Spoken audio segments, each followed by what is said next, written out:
मतदार जे आहेत त्यांनी स्वतःचं पवित्र कर्तव्य बजावावं, त्यांचं सर्व प्रश्न सोडवण्यासाठी आपल्याला 100% मतदान लोकसभा आणि विधानसभेत पाहिजे। नीलमताई गोरे सध्या आपल्या सोबत आहेत। ताई, मतदानाचा हक्क बजावून आलेला आहात, खूप चांगला प्रतिसाद आहे। सकाळपासून अनेक मतदान केंद्रावर मोठ्या प्रमाणात मतदात्यांची गर्दी दिसते। पुणे शहराबद्दल बऱ्याच वेगवेगळ्या प्रकारचे चर्चा नेहमी होत असतात, पण पुणे शहरातल्या सगळ्या मतदारांनी आत्ता जो उत्साह दाखवलेला आहे तोच उत्साह दिवसभर चालू राहावा आणि मतदानाची टक्केवारी जशी 2014ला विक्रमी झाली होती काही मतदान केंद्रांमध्ये, तशा प्रकारे लोकांनी मतदानाला उतरत आहेत, याच्याबद्दल मला समाधान वाटतं। मी अर्थातच आमच्या आवडत्या उमेदवाराला मतदान केलेलं आहे, कोण आहे ते मी सांगणार नाही, तुम्ही ओळखू शकता।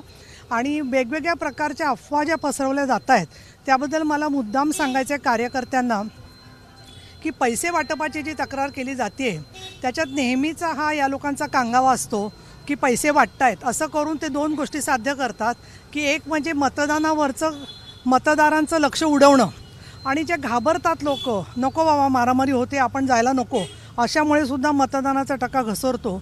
दुसरं म्हणजे सगळ्या कार्यकर्त्यात अशी अफवा पसरवली जाते की सगळ्यांना काहीतरी मतदानाचे पैसे मिळणार आहेत। आणि गेल्या वेळेला मी शिवाजीनगर भागात असं पाहिलं होतं की 4-4:30 पर्यंत बरेचसे लोक, गोरगरीब सामान्य जनता जी आहे ती मतदानाला बाहेरच पडली नव्हती आणि शेवटी ते गेलेच नाहीत मतदानाला। त्यामुळे मला असं वाटतं की मी अगदी सगळ्यांना हात जोडून विनंती करते की मतदार जे आहेत त्यांनी स्वतःचं पवित्र कर्तव्य बजावावं, त्यांचं सर्व प्रश्न सोडवण्यासाठी आपल्याला 100% मतदान लोकसभा आणि विधानसभेत पाहिजे।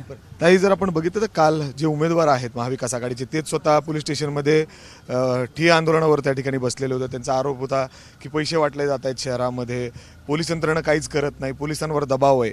नाही, मुळात तुम्ही बघा, निवडणूक यंत्रणा ही एक तटस्थ यंत्रणा असते, पण मी अनेक नेत्यांचं पाहिलं की स्वतः माननीय पवारसाहेब मतदान करताना शेजारी सुप्रिया ते उभे आहेत आणि तो फोटो काढण्यात आला होता। परंतु मला असं वाटतं एक सामान्य व्यक्ती असेल, पण महिलांचं संपूर्ण केंद्र संचलित असल्यामुळे मला उलट आनंद झाला, पण त्यांनी मात्र मला कठोर नियम सांगितला की तुमचा फोटो काढायचा नाही। तर मला असं वाटतं ही जी काय ॲलर्जी आहे आमची कशाबद्दल आहे हीच मला कळली नाही आहे। आणि या आमच्या 192 आमचं जे मतदान केंद्र क्रमांक आहे त्याच्यामध्ये अशा प्रकारे त्यांनी जे चुकीचं वर्तन केलेलं आहे त्याच्याबद्दल मी तर, तुम्ही मला भेटला सगळे मीडिया, फोटो काढला नाही काढला तरी मतदान झालेलं आहे आणि म्हणून मी आपल्याला सांगेन की या सगळ्याबद्दल कुठेतरी समान नियम सगळ्यांना असले पाहिजेत असं मी म्हणेन। जर आपण बघितलं तर अशा पद्धतीने नीलमताईंनी देखील त्यांचा मतदानाचा हक्क बजावलाय आणि विश्वास दर्शवलाय जो आमचा उमेदवार आहे तो नक्कीच विजय होईल। कॅमेरामॅन विजय राऊतसह मी मिकी घई, एबीपी माझा, पुणे। एबीपी माझा, उघडा डोळे बघा नीट।